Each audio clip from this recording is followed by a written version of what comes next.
This is Harlem. Harlem has always had the reputation of being a place of music, gaiety, and excitement. But to us, it has another meaning. Here, only Negroes live. How did this come about? The Negro was brought from Africa to be sold into slavery. A century ago, slavery was abolished, but a pattern of segregation took its place. This was a dark hour indeed, yet a blacker night would come, and the sun would not come out for a very long time. Our first guest tonight is the man who argued and won a case before the Supreme Court of the United States, which has affected millions of Americans who formerly had second-class citizenship. He's the chief counsel of the National Association for the Advancement of Colored People, Thurgood Marshall.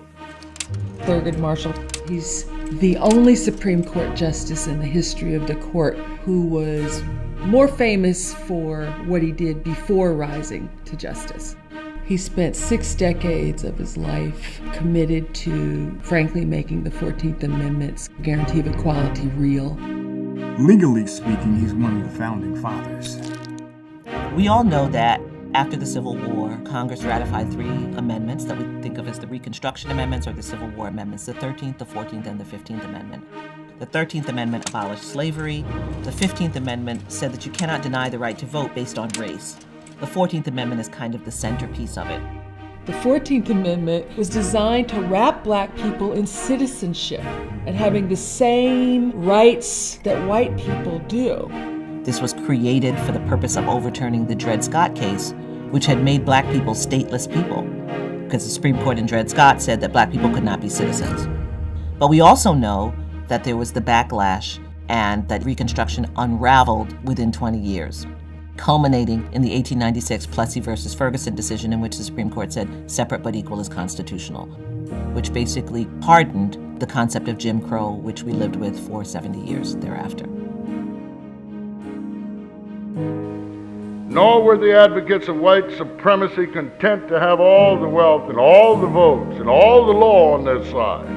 The Klan was revived, lynchings increased to extraordinary numbers, and race riots erupted all over the country. Racemen like Thurgood Marshall felt compelled to fight this caste system and devote their lives to it. The law has been the first part of the civil rights movement. Before somebody like Martin Luther King Jr. came along, you had to sue for the right to do what Martin Luther King Jr. was doing. There's no one in this country who hasn't been touched by Thurgood Marshall's genius. What is striking to me is the importance of law in determining the condition of the Negro. Just realize, he was effectively enslaved by a law which declared him a chattel of his master. He was emancipated by law, and then disfranchised and segregated by law. And finally, he is beginning to win equality by law.